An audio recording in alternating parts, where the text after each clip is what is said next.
قوم سبا پر اللہ کے عذاب کا واقعہ۔ اہل سرسار کی ایک قوم جسے قوم سبا بھی کہا جاتا ہے، اللہ تعالیٰ کی بے شمار نعمتوں کے اندر زندگی گزار رہی تھی۔ یہ قوم ایک عظیم تہذیب و تمدن کی مالک تھی۔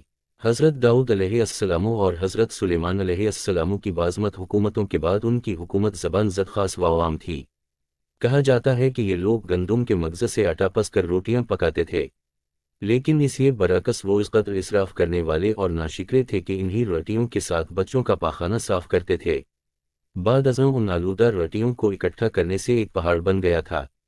پھر ایک صالح شخص نے وہاں سے گزرتے ہوئے ایک عورت کو دیکھا جو روٹی کے ساتھ بچے کے پاخانے کے مقام کو صاف کر رہی تھی۔ اس شخص نے عورت سے کہا، تیرے اوپر افسوس، خدا سے ڈر، کہیں ایسا نہ ہو کہ خدا تیرے اوپر اپنا غضب ڈھائے اور تجھ سے اپنی نعمت چھین لے۔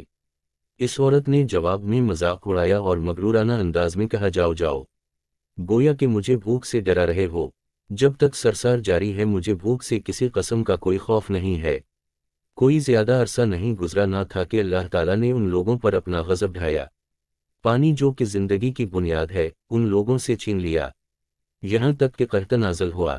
بات یہاں تک پہنچ گئی کہ ان کی ذخیرہ کی ہوئی تمام غذا ختم ہو گئی۔ آخرکار وہ مجبور ہو گئے کہ انہیں آلودہ روٹیوں پر ٹوٹ پڑے جو ان لوگوں نے اکٹھی کر کے پہاڑ کے مانند ڈھیر لگایا ہوا تھا، بلکہ وہاں سے روٹی لینے کے لیے صف لگتی تاکہ ہر کوئی وہاں سے اپنے حصے کی روٹی لے سکے۔ کفران نعمت قحط اور ان کی بدحالی کے بارے میں متعدد روایات موجود ہیں۔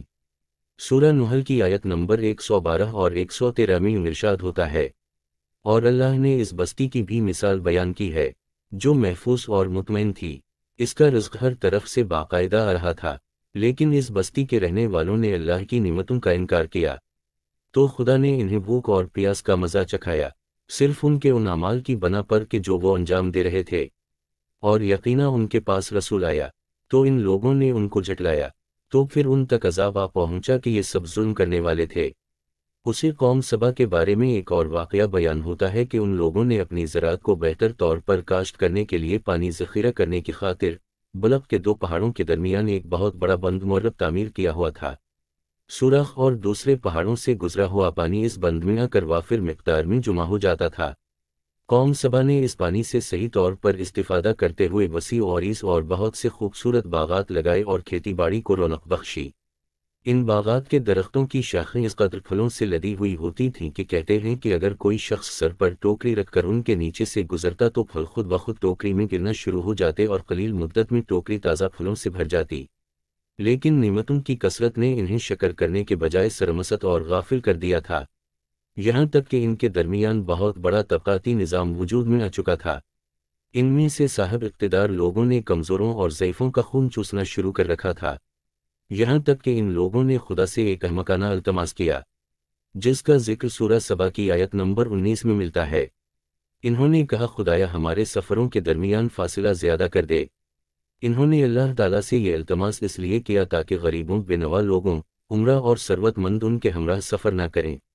ان کی خواہش یہ تھی کہ آبادیوں کے درمیان خشکی ہو اور فاصلہ بہت زیادہ ہو تاکہ تہی دست اور کم آمدنی والے لوگ ان کی طرح سفر نہ کر سکیں۔ اللہ تعالیٰ نے ان مغرور پیٹ کے پجاریوں پر اپنا غضب نازل کیا۔ بعض روایتوں کے مطابق ان مغرور لوگوں کی آنکھوں سے دور صحرائی چوہوں نے مرب نامی بند کی دیواروں پر حملہ کر کے انہیں اندر سے کھوکھلا کر دیا۔ ادھر سے بارشیں زیادہ ہوئیں جن کی وجہ سے سیلاب آ گیا اور اس بند میں پانی بہت زیادہ اکٹھا ہو گیا۔ اچانک بند کی دیواریں ٹوٹیں، اس سے ایک بہت بڑا سیلاب آیا جس میں تمام دیہات، آبادیاں، مال مویشی، باغات، کھیتیاں، ان کے محل اور گھر پانی میں غرق ہو کر نابود ہو گئے۔ ان کے باغات اور زراعت میں سے صرف بیری کے درخت اور کچھ جھاڑیاں بچی تھیں۔ خوش الحان پرندے وہاں سے کوچ کر گئے تھے، جبکہ علوم اور قوم نے قوم سبا کے کھنڈرات میں اپنے گھونسلے بنا تھے۔ اس بات کا ذکر سورہ سبا کی آیت نمبر 15 اور 16 میں ملتا ہے، اور آخر میں سورہ سبا کی آیت نمبر 17 میں قرآن کریم میں اس واقعہ کا یوں نتیجہ نکالا ہے، یہ ہم نے ان کی ناشکری کی سزا دی ہے اور ہم ناشکروں کے علاوہ کسی کو سزا نہیں دیتے ہیں۔